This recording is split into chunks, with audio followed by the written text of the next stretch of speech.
أعوذ بالله السميع العليم من الشيطان اللعين الرجيم. بسم الله الرحمن الرحيم. الحمد لله الذي هدانا لهذا وما كنا لنهتدي لولا أن هدانا الله. لقد جاءت رسل ربنا بالحق ثم الصلاة والسلام والتحية والإكرام على سيدنا ومولانا ومولى الثقلين جد الحسن والحسين بالقاسم مصطفى محمد وعلى آله الطيبين الطاهرين المعصومين المنتخبين المظلومين، لا سيما ابن عمه غالب على كل غالب مولانا علي بن أبي طالب، وعلى صاحب الدعوة النبوية والصولة الحيدرية والإسمة الفاطمية والحلم الحسنية والشجاعة الحسينية والعبادة السجادية والمعاصر الباقرية والآثار الجعفرية والعلوم الكاظمية والحجج الرضوية والجود التقوية والنقاوة والنقوية والهيبة العسكرية والغيبة الإلهية، صاحب العصر والزمان، إمام الإنس والجان، الحجة القائم المنتظر المهدي.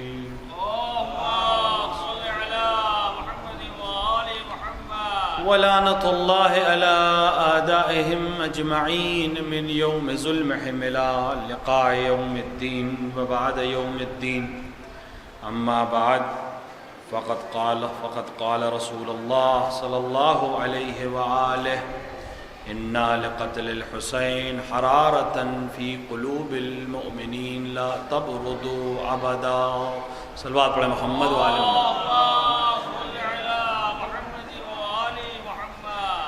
رسول اکرم ختمی مرتبت حضرت محمد مصطفیٰ صلی اللہ علیہ وآلہ کی مشہور حدیث، جس میں آپ نے ارشاد فرمایا کہ بے شک قتل حسین سے مومنین کے قلوب میں ایسی حرارت پیدا ہوگی جو کبھی بھی سرد نہیں.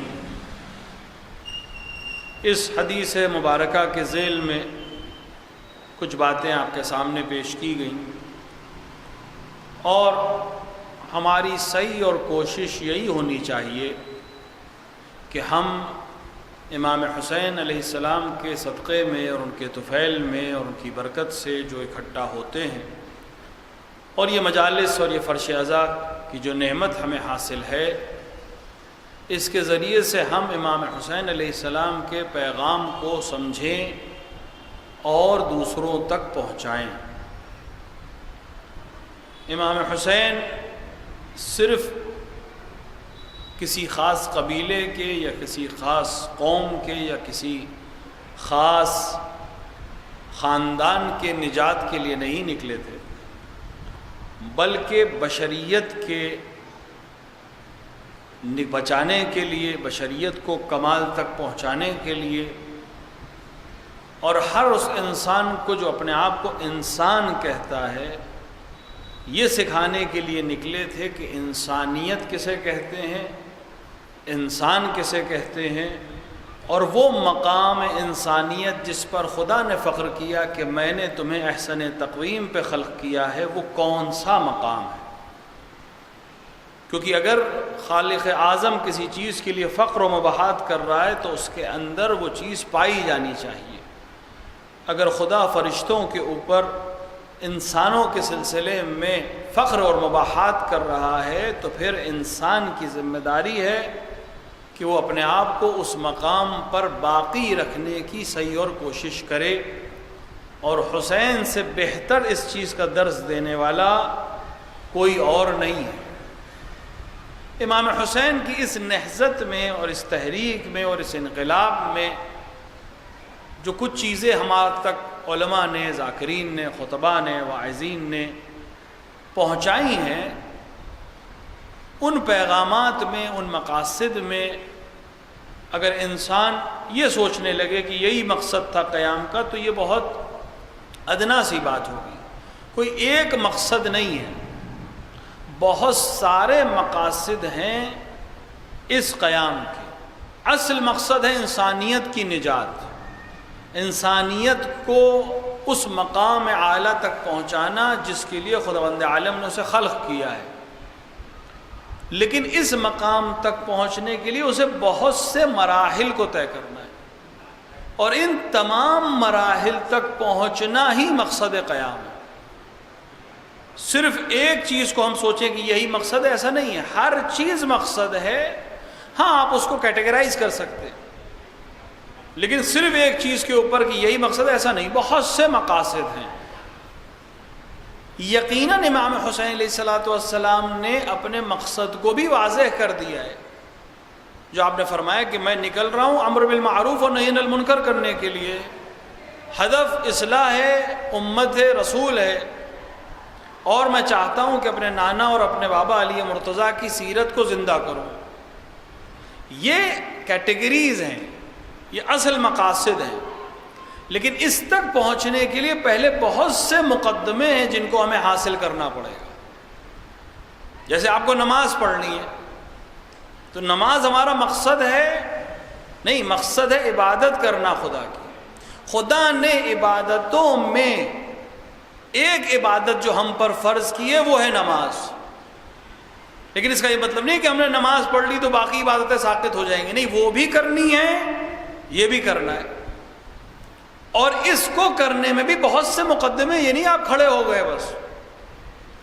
آپ کو وضو کرنا ہے، طہارت حاصل کرنی ہے، لباس پاک ہونا چاہیے، بدن پاک ہونا چاہیے، قبلے کا رخ ہونا چاہیے، وقت ہونا چاہیے، عقل سالم ہونی چاہیے، بہت سے شرائط ہیں۔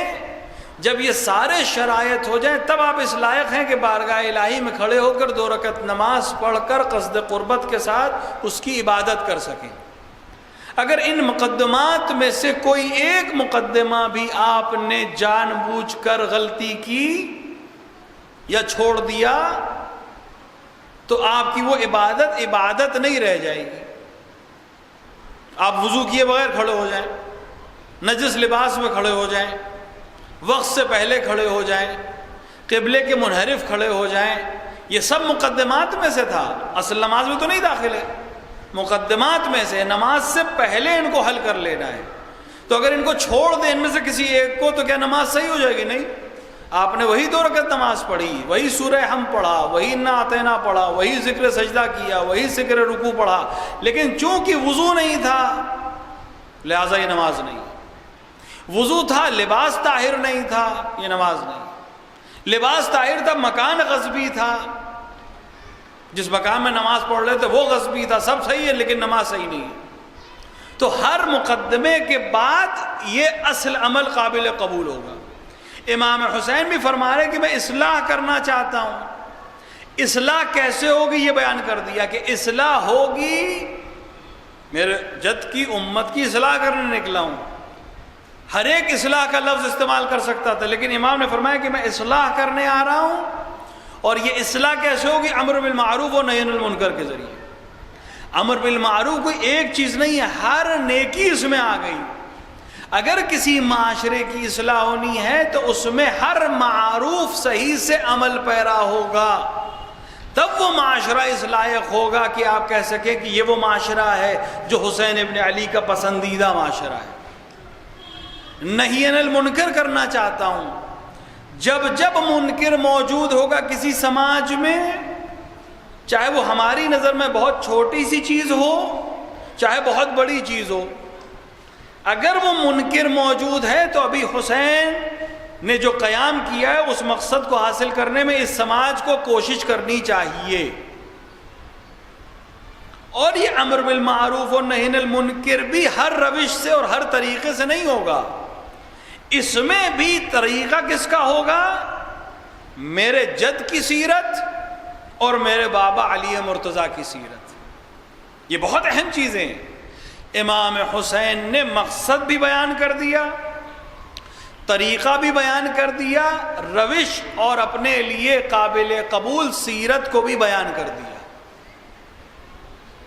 کل کوئی مورخ آ کر امام حسین کے مقاصد کو اپنے حساب سے نہ لکھے، روش کو اپنے حساب سے طے نہ کرے، سیرت کو اپنے حساب سے طے نہ کرے. تینوں چیزیں امام حسین نے پہلے دن طے کر دی.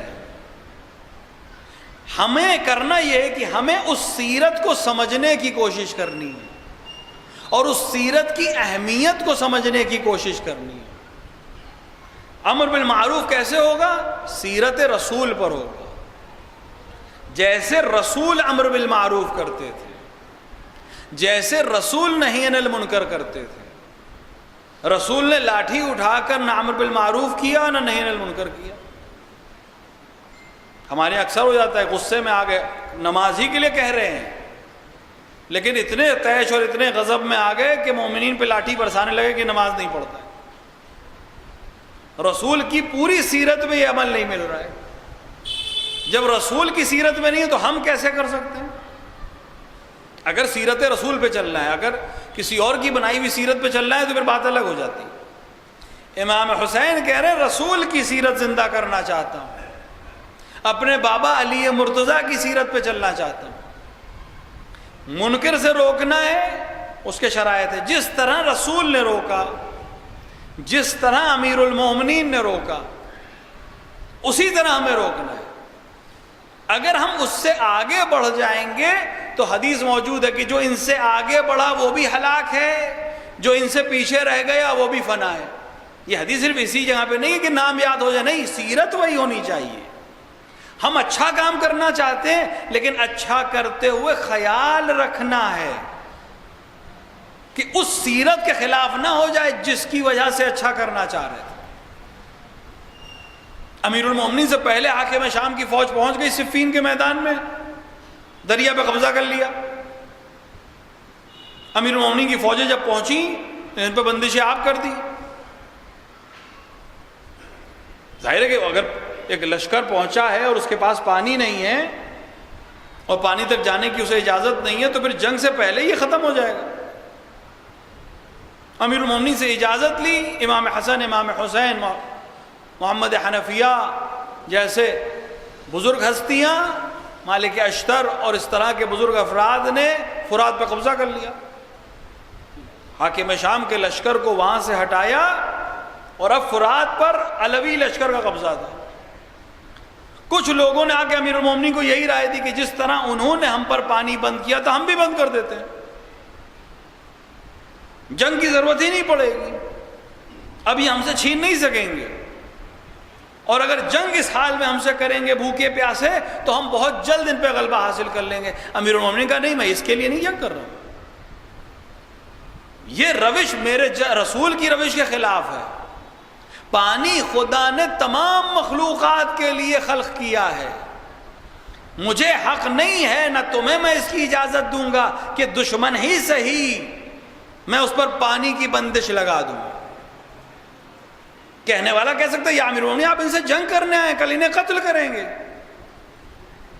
جنگ اور قتال جائز ہے کیونکہ یہ اسلام کے مخالف بن کے آئے ہیں، جنگ کرنے آئے ہیں، اس لیے میں دفاع میں جنگ کر رہا ہوں. لیکن جنگ کے وہ شرائط جو رسول اکرم نے طے کیے ہیں ان کے خلاف جا کے جنگ نہیں کرنی ہے، کیونکہ اگر ان کے خلاف جنگ کروں گا تو جیت کر بھی جنگ ہار جاؤں گا، کیونکہ جو اصل مقصد ہے بقائے انسانیت کا وہ فوت ہو جائے گا. این جنگ میں امیر المومنین کہہ رہے ہیں کہ میں نماز کے لیے کھڑا ہو رہا ہوں، اور پوچھنے والا پوچھ رہا ہے یا علی اس حال میں جنگ، اس جنگ کی حالت میں، اس شدت کی جنگ میں نماز؟ تو امیر المومنین کہہ رہے ہیں بھائی اسی نماز کے لیے تو جنگ کر رہا ہوں.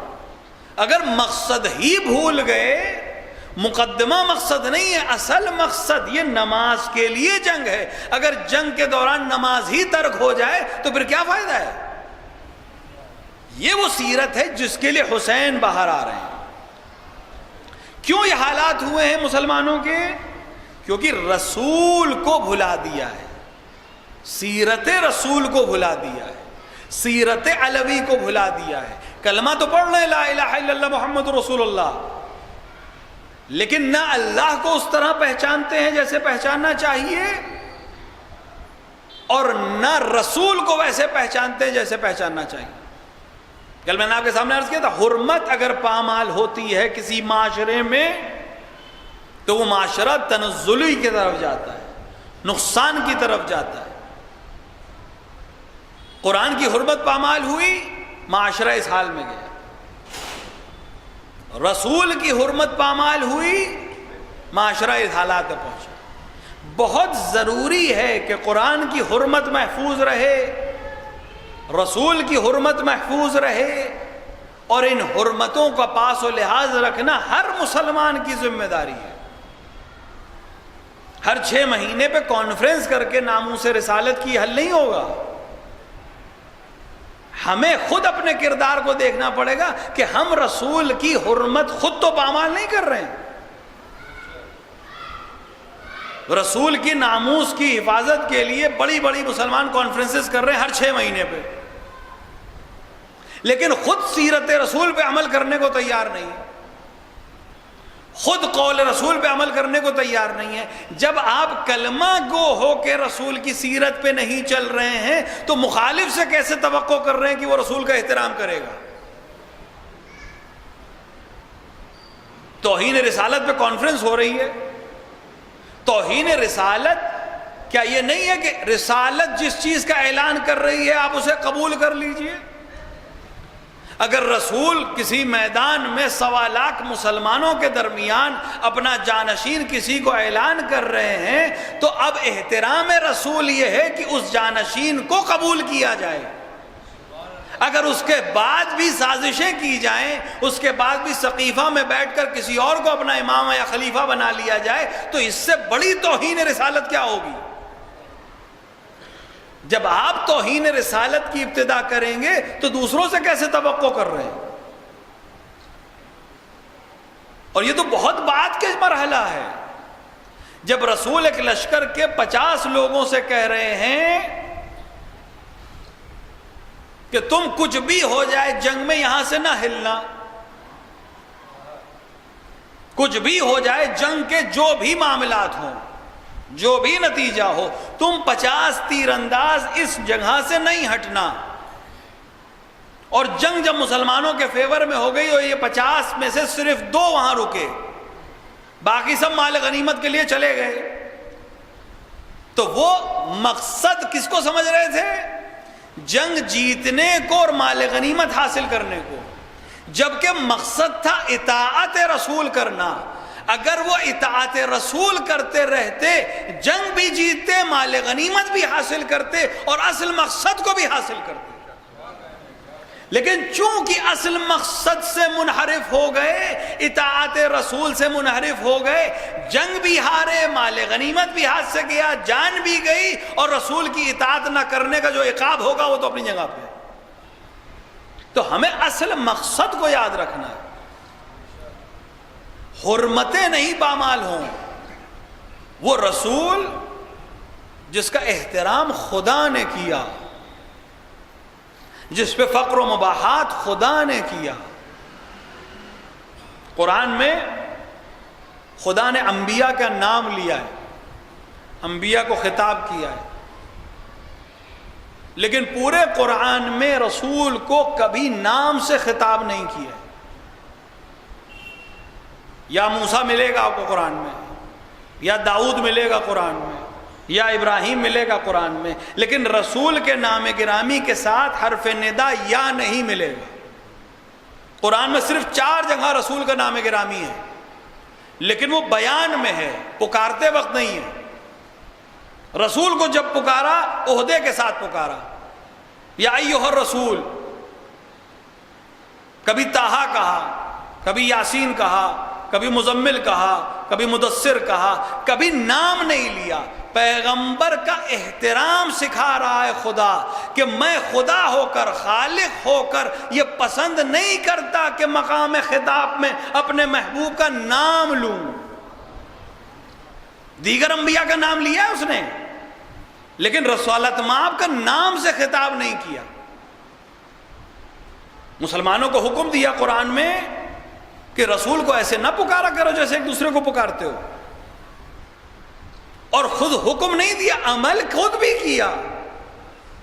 اگر اللہ نام لے دیتا خطاب میں تو فقر و مباحات کی جگہ تھی، خالق پکار رہا ہے، لیکن ادب سکھا رہا ہے خدا کہ میرا حبیب اس مقام پر ہے کہ میں بھی اس کا نام خطاب میں نہیں لیتا، عہدے سے پکارتا ہوں۔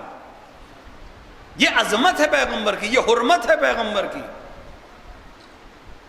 پیغمبر کی کبھی قسم کھا رہا ہے، پیغمبر کے دست مبارک کی قسم کھا رہا ہے، پیغمبر کی رضا کا ذکر کر رہا ہے، پیغمبر کی کملی کا ذکر کر رہا ہے، یعنی جو چیز منسوب ہو جائے پیغمبر سے۔ پیغمبر نے ابا کتنی دیر اوڑھی ہوگی اپنے دوش پہ؟ 24 گھنٹے میں کچھ ہی گھنٹے تو اوڑھتے ہوں گے، لیکن کچھ دیر صحیح اگر یہ ابا میرے حبیب کی دوش مبارک پر چلی گئی ہے تو مورد احترام ہو گئی ہے۔ اگر یہ کملی کچھ دیر میرے محبوب نے اوڑھ لی ہے تو مورد احترام ہو گئی ہے۔ مسلمانوں کو کملی یاد رہی، ابا یاد رہی، وہ شہزادے یاد نہ رہے جو رسول کے سینے پہ سوار ہوتے تھے، کاندھے پہ سوار ہوتے تھے۔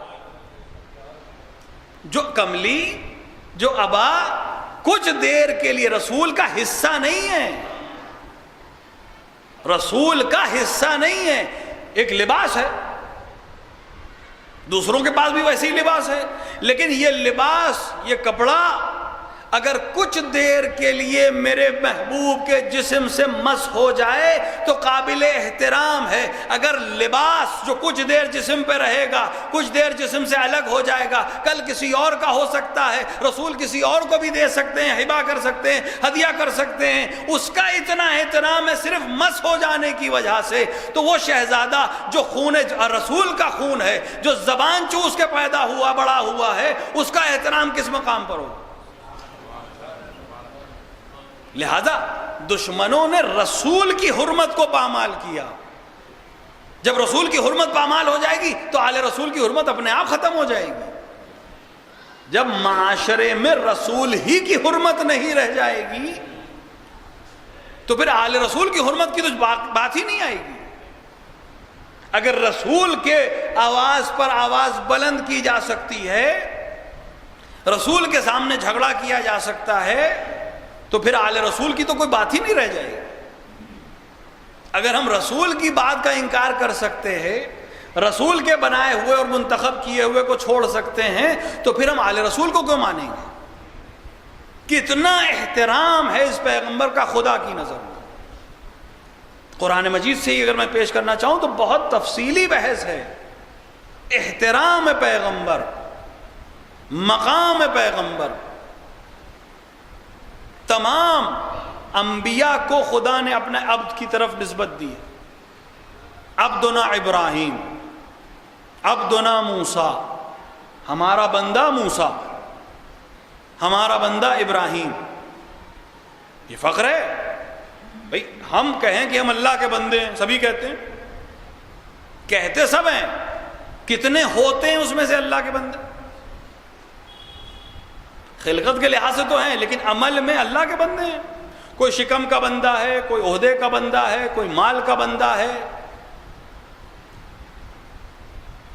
اللہ کہہ رہا ہے ادھر، اگر ہم اللہ کے بندے ہیں تو جب مؤذن نے کہا اللہ اکبر تو دکان چھوڑ دینی چاہیے تھی، کاروبار چھوڑ دینا چاہیے تھا، عمل چھوڑ دینا چاہیے تھا، کسی عمل میں مشغول ہوتے، جس کے بندے تھے اس کی آواز پر لبیک کہتے۔ عمل کو نہ چھوڑنا بتا رہا ہے کہ ہم اس عمل کے بندے ہیں۔ یہ تو ادھر سے دعویٰ ہے کہ ہم اللہ کے بندے ہیں، لیکن اگر خدا خود کہہ دے میرا بندہ عبدنا ابراہیم، میرا بندہ ابراہیم، تو اب سند ادھر سے دی جا رہی ہے، تو اب کسی کو شک نہیں ہوگا کہ یہ اللہ کا بندہ ہے۔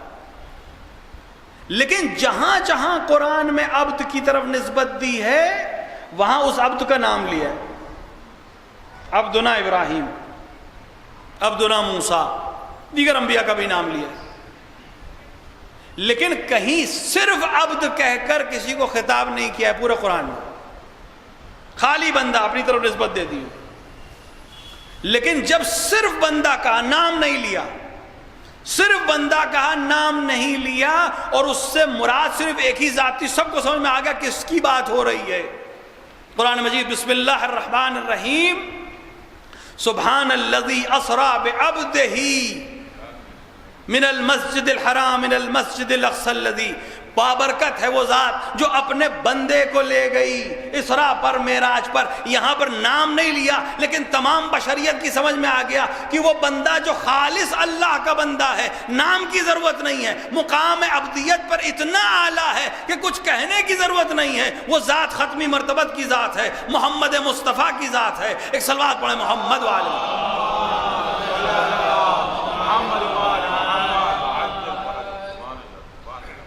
اور یہی آیت بہت سے مسائل کو حل کر دیتی ہے۔ ہمارا عامہ سے ایک بہت بڑا اختلاف اسی معراج پر ہے۔ وہ کہتے ہیں روحانی ہے، ہم کہتے ہیں جسمانی ہے۔ وہ کہتے ہیں کہ رسول نے خواب دیکھا، گویا روح گئی تھی۔ تو پھر خفگی کیا ہے؟ ایسی تو جنت تو ہم لوگ بھی چلے جاتے ہیں کبھی کبھی، اپنی تخیلی جنت میں تو خواب میں ہم بھی چلے جاتے ہیں، تو پھر فرق کیا ہوا؟ لیکن خود اگر آیت پہ غور کر لے انسان، دیکھیے حسبنا کتاب اللہ کہہ دینا بہت آسان ہے، تو کتاب کافی ہے، لیکن اس کو واقعاً سمجھنا بہت مشکل ہے۔ اگر اسی آیت پہ غور کر لیتے تو مسئلہ حل ہو جاتا۔ اگر رسول کہتے میں گیا تو چلیے آپ اعتراض کر سکتے، آپ رسول کی ہر بات پہ اعتراض کرتے، اس پہ بھی کر لیجئے۔ لیکن قرآن کیا کہہ رہا ہے؟ سبحان الذی اسری بعبدہ، بابرکت ہے وہ ذات جو لے گئی۔ رسول نہیں کہہ رہے میں گیا، خدا کہہ رہا ہے میں لے گیا۔ تو اگر جسمانی معراج پر آپ کو شک اور شبہ ہو رہا ہے تو خدا کی قدرت پہ شک ہو رہا ہے، خدا لے جا سکتا ہے کہ نہیں؟ اگر آپ کہیں کہ نہیں تو قدرت خدا پہ شک کر رہے ہیں، رسول کی معراج پہ شک نہیں ہے، اللہ کی قدرت پہ شک ہے۔ سب سے بڑا دعویٰ کہ ہم خدا کو ماننے والے، ہم توحید کو ماننے والے، باقیوں کو تو مشرک ہیں، باقی تو نہ جانے کس کس کو پکارتے ہیں، لیکن آپ کا یہی انکار بتا رہا ہے کہ آپ کو قدرت خدا پر شک ہے۔ رسول نے نہیں کہا میں گیا، خدا کہہ رہا ہے میں لے گیا۔ جس کے قبضے قدرت میں ہر شے ہے اس کے لیے کچھ بھی نہیں ہے رسول کو معراج پہ لے جانا۔ اس مقام پر ہے یہ رسالت کی ذات کہ خدا اپنی عبدیت کو اگر اپنی طرف نسبت دے رہا ہے، عبد ہی میرا بندہ، تو رسول کی ذات خطاب نہیں کر رہا ہے، مسلمانوں سے کہہ رہا ہے ادب سے پیش آیا کر۔ رسول کو عظمت دی خداوند عالم۔ اگر رسول کی حرمت پامال ہوگی تو قوم تنزلی میں جائے گی۔ جو حال حسین کے زمانے کے لوگوں کا ہوا اور آج تک مسلمانوں کا ہو رہا ہے، اس کی وجہ ہے حرمت قرآن کو پامال کرنا، حرمت رسالت مآب کو پامال کرنا۔ جب جب حرمتیں پامال ہوں گی قوم ذلیل اور رسوا ہوگی۔ کتنا ادب اور لحاظ ہے پیغمبر کا، کتنا مقام ہے پیغمبر کا، اپنی تمام تر نعمتوں کو پیغمبر پہ تمام کیا۔ کوئی ذات اگر احترام پیغمبر ہمیں بتا سکتی ہے، واقعاً یہ اہل بیت کا کمال ہے۔ اگر اہل بیت نہ ہوتے، اگر امیر المومنین نہ ہوتے تو ہم سمجھ ہی نہیں سکتے تھے کہ پیغمبر کا احترام کسے کہتے ہیں۔ میں اکثر اپنے جوانوں سے اپنی مجلس میں اس بات کو کہتا ہوں، آپ امیر المومنین کا کلام پڑھتے ہیں، نہج البلاغہ آپ پڑھتے ہیں، آپ کے گھروں میں موجود ہوگی، علماء سے سنتے ہیں، ذاکرین سے سنتے ہیں، نہج البلاغہ کھولیے، اس کے اندر تقریباً ہر خطبے کے ریفرنس میں لکھا ہے کہاں دیا یہ خطبہ، کب دیا یہ خطبہ، یہ خط کب لکھا، کیونکہ اکثر خطبے ہیں یا خط ہیں، بعد کلمات قصار انہی خطبوں سے نکال کے آئے گئے۔ لیکن اصل جو مجموعہ ہے وہ خطوط کا ہے جو خط امیر المومنین نے لکھے ہیں، یا خطبوں کا ہے جو امیر المومنین نے مختلف موقعوں پہ دیے. اور سید رضی نے تقریباً ہر خطبے سے پہلے لکھا ہے کہ یہ خطبہ کہاں دیا ہے، کب دیا ہے. آپ پڑھیں پوری نہج البلاغہ. جتنے خطبے ہیں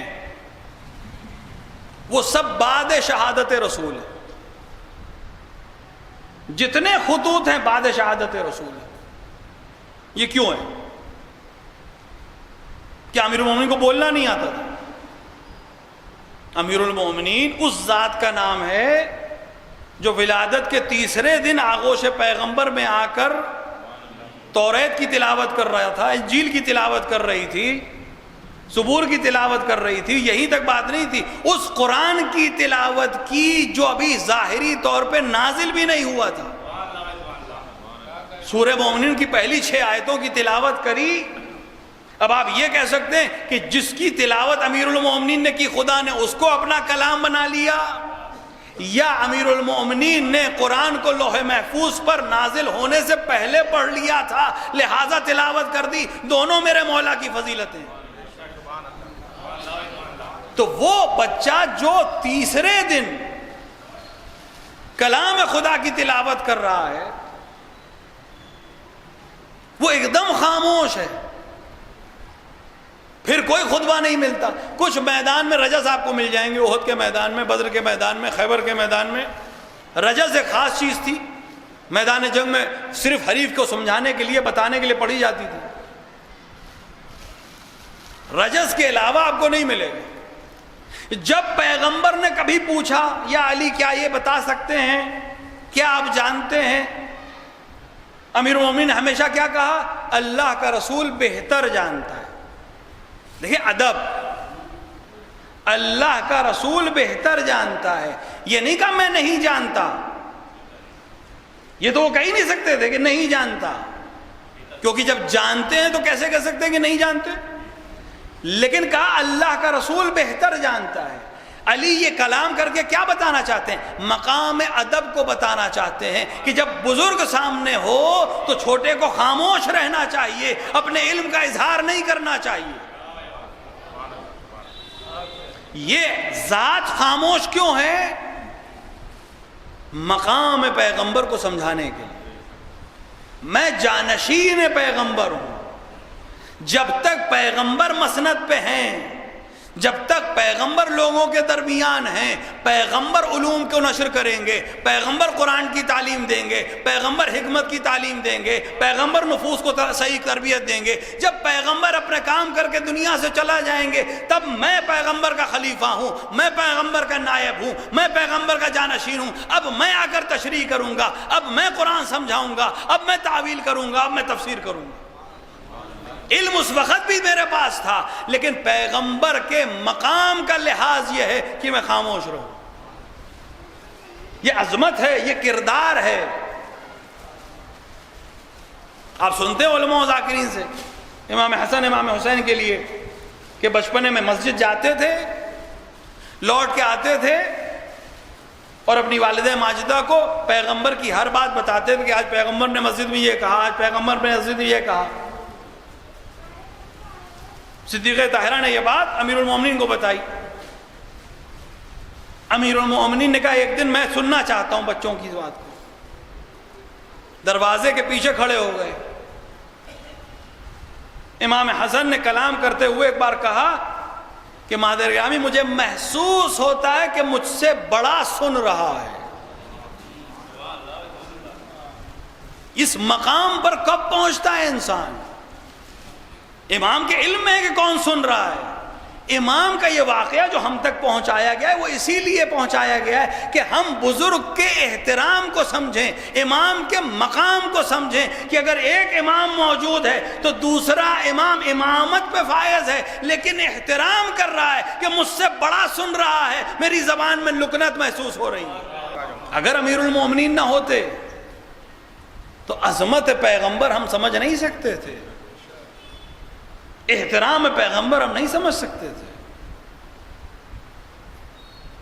مسلمان کلمہ تو پڑھ رہے تھے لیکن مقام پیغمبر کو نہیں پہچانتے تھے. عظمت پیغمبر کو نہیں سمجھاتے. اور حسین کہہ رہے ہیں کہ میں اپنے جد کی امت کی اصلاح کرنا چاہتا ہوں، امر بالمعروف نہی عن المنکر، اور سیرت رسول کو زندہ کرنا چاہتا ہوں. اور حسین نے کتنا اہتمام کیا اس کے لیے کہ صرف سیرت رسول کو لے کر نہیں چلے، سورت رسول بھی لے کے چلے. سیرت بھی اپنے ساتھ لے کے، اگر حسین کہتے میں سیرت رسول پہ عمل کر رہا ہوں تو کسی کو انکار نہ ہوتا کہ آپ سیرت رسول پر ہیں. لیکن حسین نے بات ایک یہاں تک محدود نہیں رکھی، سورت بھی رسول کی لے کے چلے، سیرت بھی رسول کی لے کے چلے، نام بھی علی کا لے کے چلے، کردار بھی علی کا لے کے چلے.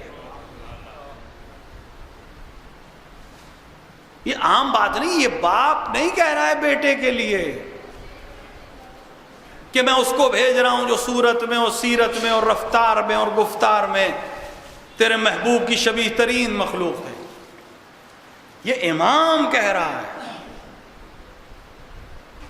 یہ جو شہزادے سے کہہ رہے ہیں کہ جب تک سامنا رہے مڑ مڑ کر مجھے دیکھتے رہنا، یہ باپ بیٹے سے نہیں کہہ رہا ہے. امام ان جذبات سے بہت آگے ہے. یہ وہ مشتاق چہرے رسالت کہہ رہا ہے کہ تمہاری طرف اس وقت دیکھتا تھا جب اپنے جد کو دیکھنے کا مشتاق ہوتا تھا. تم میدان میں جا رہے ہو، جب تک سامنا رہے مڑ مڑ کر دیکھتے رہنا تاکہ میں رسول کے چہرے کی زیارت کرتا رہوں. حسین رسول کی صورت لے کے میدان میں آئے یہ بتانے کے لیے کہ رہتی دنیا تک یہ بات واضح ہو جائے کہ یہ کلمہ تو رسول کا پڑھ رہے ہیں لیکن نہ انہیں رسول کے کردار سے محبت ہے نہ رسول کی صورت سے محبت ہے. اگر یہ واقعاً رسول کو چاہنے والے ہوتے تو صورت رسول دیکھ کر ہدایت یافتہ ہو جاتے، سیرت رسول دیکھ کر ہدایت یافتہ ہو جاتے،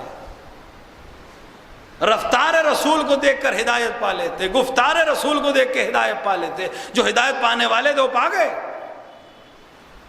شہزادے نے اللہ اکبر کہا اور حر نے وہ لشکر چھوڑا. اس لہجہ پیغمبر نے حر کی مشکل کو آسان کر دیا کیونکہ وہ سمجھ گیا کہ حق کدھر ہے اور باطل کدھر ہے. لہجہ پیغمبر میں اذان کے بعد بھی کیا شک رہ جاتا ہے کسی کے ذہن میں کہ حق پر کون ہے اور باطل پہ کون ہے؟ حسین نے یہ اذان اسی لیے دلوائی کیونکہ اب تک تو مسلم مسروق اذان دیتے تھے، آج کیوں علی اکبر سے اذان دلوائی جا رہی ہے؟ لہجہ پیغمبر فضائے کربلا میں کیوں گونج رہا ہے؟ تاکہ حجت تمام ہو جائے. اور یہاں پر عظمت اس شہزادی کی جس نے اس بچے کو تربیت دی. کیا کہا حسین ابن علی نے؟ صورت میں، سیرت میں، رفتار میں، گفتار میں. صورت اللہ عطا کرتا ہے، اس میں کسی کا دخل نہیں. کون کس کی صورت میں خلق ہوگا وہ اللہ کے ہاتھ. لہذا اس کے لیے کوئی فضیلت نہیں. اللہ نے اس شہزادے کو رسول کی صورت میں خلق کیا. یہ اللہ کی عظمت ہے، حسین کو دیا ہوا ایک تحفہ ہے. سیرت آپ سن کر پڑھ کر اپنا سکتے ہیں. میں ہمارے علماء کے لیے کہ ان کے بعض علماء ایسے گزرے کہ لوگوں نے کہا کہ ان کی سیرت دیکھ کر، ان کے کردار کو دیکھ کر ہمیں آئمہ یاد آ جاتے ہیں، انبیاء یاد آ جاتے ہیں. جبکہ ان علماء نے نہ آئمہ کو دیکھا ہے نہ انبیاء کو دیکھا ہے، لیکن کتابوں میں سیرت کو دیکھا ہے، قرآن میں سیرت کو دیکھا ہے، اپنی زندگی کو ویسا بنایا، لوگوں کو لگا کہ وہی سیرت ہے. تو سیرت اپنائی جا سکتی ہے پڑھ کر، دیکھ کر، سن کر. لیکن دو چیزیں ایسی ہیں کہ جن کو کاپی کرنا بہت مشکل ہے. ایک ہے بولنا، کسی کے بولنے کی نقل کرنا، اور دوسرا چلنا. جب تک آپ کسی کو بولتے ہوئے نہ سنیں آپ اس کو کاپی نہیں کر سکتے. اور جب تک آپ کسی کو چلتے ہوئے نہ دیکھیں آپ اس کی چال کاپی نہیں کر سکتے۔ علی اکبر کا سن کتنا ہے؟ 18 برس۔ شیخ مفید علیہ الرحمہ نے جو سن لکھا ہے، بعض نے زیادہ بھی لکھا ہے، 25 برس تک بھی بعض نے لکھا ہے، لیکن جو مشہور ہے وہ 18 برس ہے۔ شیخ مفید نے بھی 18 لکھا ہے۔ 18 برس کا مطلب یہ ہے کہ جناب علی اکبر نے امیر المومنین کو بھی نہیں دیکھا ہے، کیونکہ امیر المومنین کی شہادت سن 40 ہجری میں ہوئی ہے، واقع کربلا سن 60-61 ہجری میں ہے، 20 سال کا فاصلہ ہے، شہزادے کی عمر 18 سال ہے، یعنی امیر المومنین کو بھی نہیں دیکھا ہے۔ اور اگر ہم 25 برس کو مان لیں تو امیر المومنین کو دیکھا ہے لیکن رسول کو نہیں دیکھا ہے۔ جس شہزادے نے رسول کو نہیں دیکھا وہ رسول کی صورت میں ہے، اللہ کی عطا ہے۔ رسول کی سیرت کسی سے بھی سن کے اپنا سکتا ہے، لیکن چال کیسے اپنائے گا اور لہجہ کیسے اپنائے گا؟ کیونکہ نہ رسول کو بولتے سنا ہے نہ رسول کو چلتے ہوئے دیکھا ہے۔ تو اب اس شہزادے کو امام کیسے کہہ رہا ہے کہ چلتا بھی رسول کی صورت ہے، بولتا بھی رسول کے لہجے میں ہے؟ یہ راز رہ جاتا اگر ہمیں دربار شام میں کسی شہزادی کی آواز نہ سنائی دیتی اور کہنے والا کہتا کہ کیا قیامت آ گئی؟ لوگ پوچھتے کیوں؟ کہ لہجہ علی سنائی دے رہا ہے، بالکل علی اسی لہجے میں بول رہے تھے۔ زینب نے راز کھولا، میں نے اپنی تربیت اس طرح کی، اپنا لہجہ باپ کا لہجہ بنا لیا، شہزادے کو رسول کا لہجہ عطا کر دیا، اپنی روش علی کی روش بنا دی، شہزادے کو رسول کی روش پہ سکھا دیا۔ ایک صلوات پڑھیں محمد وآلہ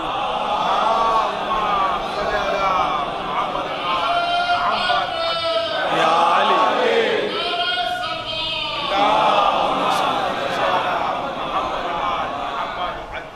علماء نے لکھا کہ شہزادی جب چلتی تھیں تو بالکل ویسے ہی چلتی تھیں جیسے صدیقہ طاہرہ چلتی تھی، اور صدیقہ طاہرہ کے لیے لکھا کہ بالکل ویسے چلتی تھی جیسے رسول اللہ چلتے تھے۔ یہ ہے زینب کی تربیت کہ خود لہجہ علی کو اختیار کیا، علی اکبر کو لہجہ رسول دے دیا۔ علی اکبر نے رسول کو نہیں دیکھا لیکن زینب نے لہجہ تعلیم کر دیا، اور نہ صرف لہجہ، چلنے کا انداز تعلیم کر دیا۔ اب آپ سوچیں امام حسین جب اس بچے کو دیکھتے ہوں گے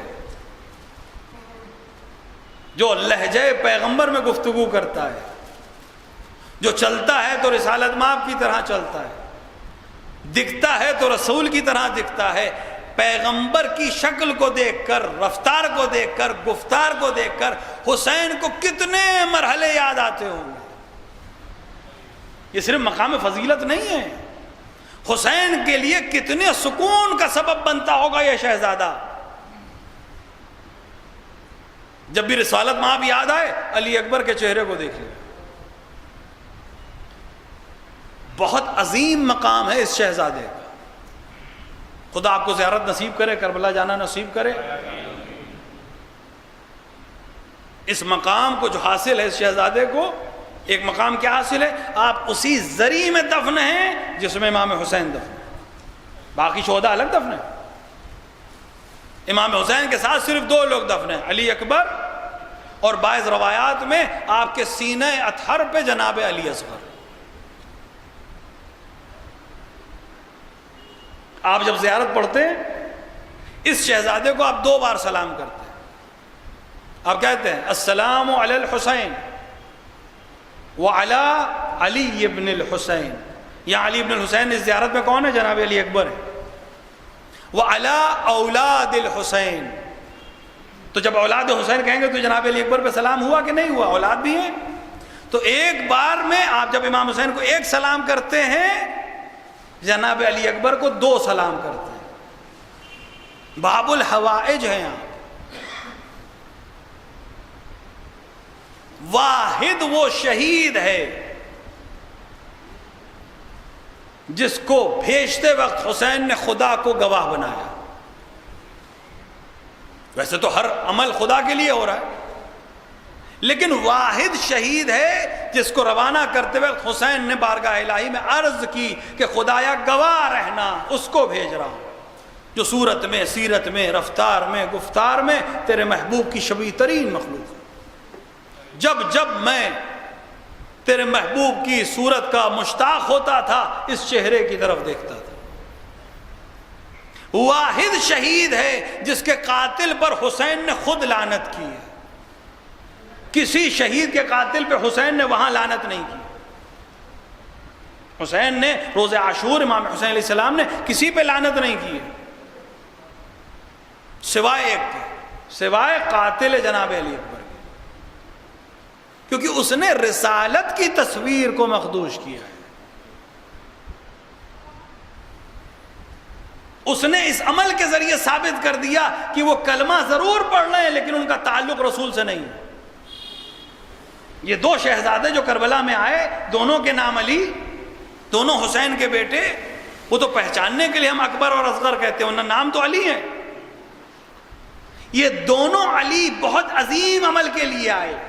شہادت علی اکبر سے دشمن کا اسلام ختم ہوا، شہادت علی اصغر سے ان کی انسانیت بھی معلوم ہو گئی کہ ان میں انسان بھی کوئی نہیں ہے۔ اب آپ تصور کریں یہ شہزادہ جس کو عمر بھر اس نظر سے دیکھا کہ رسول کی طرف زیارت کر رہے ہوں، اگر ہاتھ کو جوڑ کر سامنے کھڑا ہو اور رخصت طلب کر رہا، حسین کے دل پر کیا گزری ہو؟ ایک جوان، 18 برس کا جوان، ابھی کچھ دیر پہلے حسین نے حر سے کہا تھا کہ کیا بوڑھے باپ بھی جوان کے لاشے پہ جاتے ہیں؟ اور علی اکبر سامنے کھڑے، بابا مجھے جانے کی اجازت دیجیے۔ اس میں اختلاف ہے کہ بنی ہاشم میں سب سے پہلے کون گیا، لیکن ظاہر یہ وہ مقام نہیں کہ ہم اختلافی روایات کو پڑھیں۔ علی اکبر کا جانا حسین کے لیے بہت سخت تھا، اور میں نے وجہ بتائی، صرف بیٹے کی محبت نہیں ہے، نہیں، اسلام کے لیے تو حسین سب کچھ فدا کر رہے تھے۔ بات بیٹے کی نہیں ہے، بات تصویر رسالت کی ہے کہ اب یہ بیٹا جب میدان سے لوٹے گا تو تصویر رسالت خون میں ڈوبی ہوئی ہوگی۔ میدان میں گئے علی اکبر، امام حسین نے کتنا اہتمام کیا ہے، سر پہ رسول کا امامہ باندھا، علی مرتضیٰ کی زرہ دی، تلوار حمل کرائی، خود سوار کیا، تقدم ولدی، اے میرے بیٹے آگے بڑھو۔ علی اکبر میدان میں گئے۔ اتنا عظیم جہاد کیا ہے جناب علی اکبر نے کہ کربلا میں اس کی نظیر نہیں، ظاہر امیر المومنین کے فرزند ہیں۔ رجز بھی یہی پڑھا کہ میں ہاشمی غلام ہوں، میں ہاشمی جوان ہوں، حیدر کا بیٹا ہوں، حسین کا فرزند ہوں، آؤ میں تمہیں بتاؤں کہ تلوار کیسے چلائی جاتی ہے۔ بعض روایت میں کہ 80، بعض میں 120 لوگوں کو فنار کیا، اور اس کے بعد بابا کی طرف لوٹے۔ ایک روایت کربلا میں نے سنی تھی، کسی منابع میں نہیں دیکھی لیکن ایک بہت معتبر روایت سے سنی۔ یہ روایت کچھ برس پہلے کی، یعنی کربلا سے تقریباً 22 سال پہلے کی، جب جنگ صفین ہو رہی تھی۔ تو جنگ صفین میں امیر المومنین کے فرزند حسن، حسین، محمد حنفیہ یہ جنگ کرتے تھے۔ امام حسن، امام حسین کو اکثر امیر المومنین روک لیتے تھے کہ یہ فرزند رسول ہیں، نسل رسول منقطع نہ ہو، اور محمد حنفیہ کو جنگ پہ بھیجتے تھے۔ روایت کہتی ہے کہ محمد حنفیہ جنگ کر رہے تھے، امیر المومنین گھوڑے پہ سوار جنگ کو دیکھ رہے تھے، حسن اور حسین امیر المومنین کے ساتھ کھڑے بھائی کی جنگ کو دیکھ رہے تھے۔ محمد حنفیہ امیر المومنین کے شاگرد ہیں، تلوار چلانا امیر المومنین سے سیکھی ہے، عظیم جنگ کر رہے تھے، اور امیر المومنین داد شجاعت دے رہے تھے، مرحبا ولدی، مرحبا ولدی، یہاں تک کہ میدان سر کے کر کے محمد حنفیہ لوٹنے لگے۔ روایت کہتی ہے محمد حنفیہ جب لوٹنے لگے تو امیر المومنین نے اپنے غلام سے کہا ایک مشک آب لے آؤ۔ غلام گیا، پانی لے آئے۔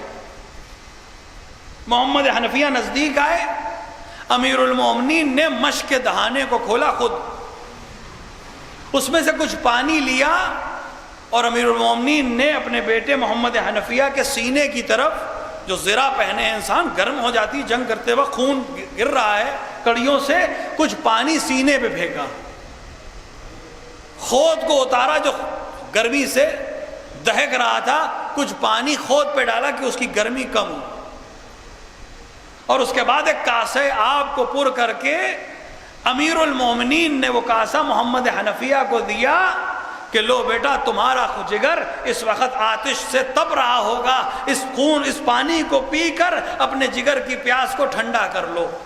روایت صرف اتنا ہی کہتی ہے، لیکن انسان تخیل میں جا سکتا ہے کہ جب امیر المومنین یہ عمل کر رہے ہوں گے اور حسین اس عمل کو دیکھ رہے ہوں گے تو حسین نے یہ سوچا ضرور ہوگا کہ جب جوان میدان سر کر کے لوٹتا ہے تو باپ کس طرح استقبال کرتا ہے، پانی لے کر آتا ہے، سر پہ پانی ڈالتا ہے، سینے پہ پانی ڈالتا ہے، کاسے آب پیش کرتا ہے۔ جب میرا بیٹا ہوگا جہاد کر کے لوٹے گا میں بھی یہ عمل کروں گا۔ اللہ اللہ، روز عاشورہ علی اکبر میدان جیت کے لوٹ رہے ہیں، حسین ہاتھوں کو جھاڑے کھڑے ہیں، نہ کاسے آب ہے نہ مشک ہے، علی اکبر کا سامنا کیسے کروں؟ علی اکبر قریب آئے، عجیب جملہ کہا، بابا پیاس قتل کیے دے رہی ہے، اگر ایک سبیل آب ہو جائے میں ابھی ان کوفیوں کو بتاؤں کہ ہاشمی جوان کیسے جنگ کرتے۔ اجرکم اللہ۔ آپ کی آوازیں بلند ہو گئی، مجلس تمام ہو گئی، لیکن علی اکبر کا رونا ہے، وہ علی اکبر کہ جس پر امام حسین نے اتنا گریہ کیا کہ آپ کو غشی طاری ہو گئی۔ کون حق علی اکبر کو ادا کر سکتا ہے؟ بیٹے نے باپ سے کہا بابا پیاس قتل کیے دے رہی ہے۔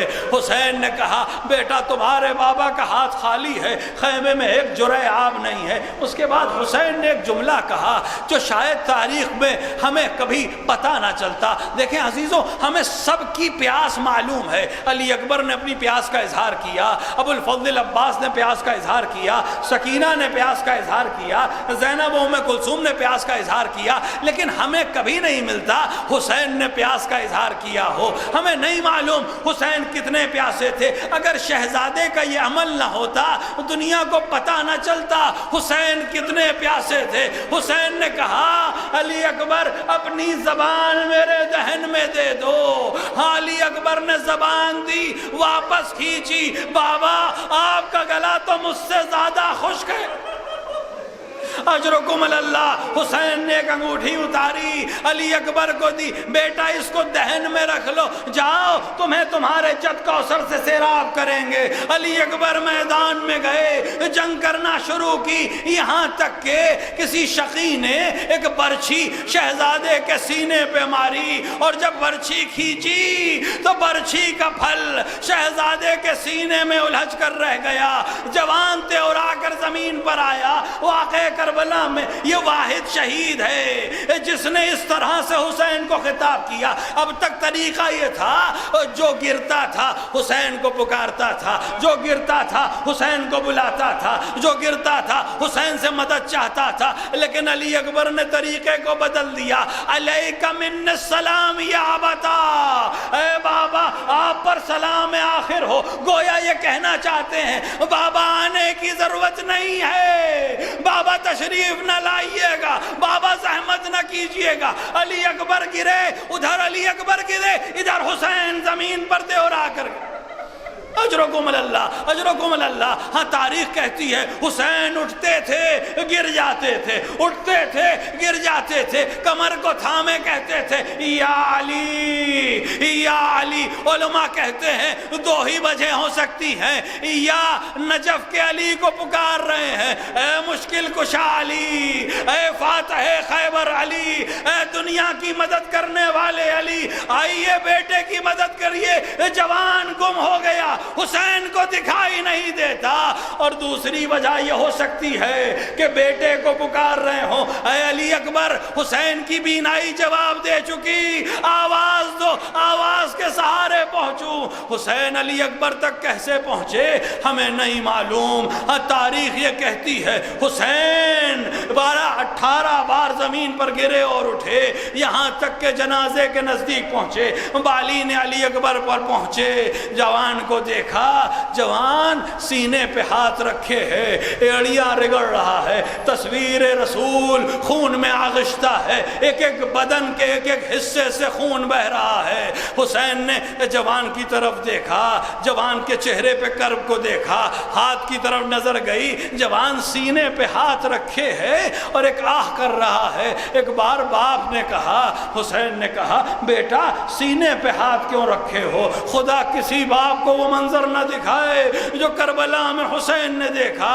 حسین نے جب کہا، علی اکبر نے ہاتھ کو ہٹایا، بابا شقی نے جب نیزہ کھینچا تو یعنی الجھ کے رہ گئی، جو میرے جگر میں پیوست ہے یہ بہت اذیت دے رہی ہے، ہر سانس میرے لیے اذیت ہے، سانس کا اندر آنا بھی اذیت ہے، سانس کا باہر جانا بھی اذیت ہے۔ اے بابا اگر آپ سے ممکن ہو تو اس انی کو باہر نکال دیجئے۔ اللہ اللہ، حسین کا اتنا عظیم امتحان، ایک بار آستینوں کو الٹا، نجف کا رخ کیا، بسم اللہ ہے وباللہ ہے وعلی سنت رسول اللہ کہہ کر حسین نے علی کو ہاتھ میں لے کر ایک بار کھینچا، قیامت برپا ہوئی۔ علی کے ساتھ علی اکبر کا جگر، ادھر جگر نکلا، ادھر حسین کے بیٹے کی روح قفس عنصری سے پرواز کر گئی۔ حسین نے سر کو پیٹا، الدنیا بعدک الوفا،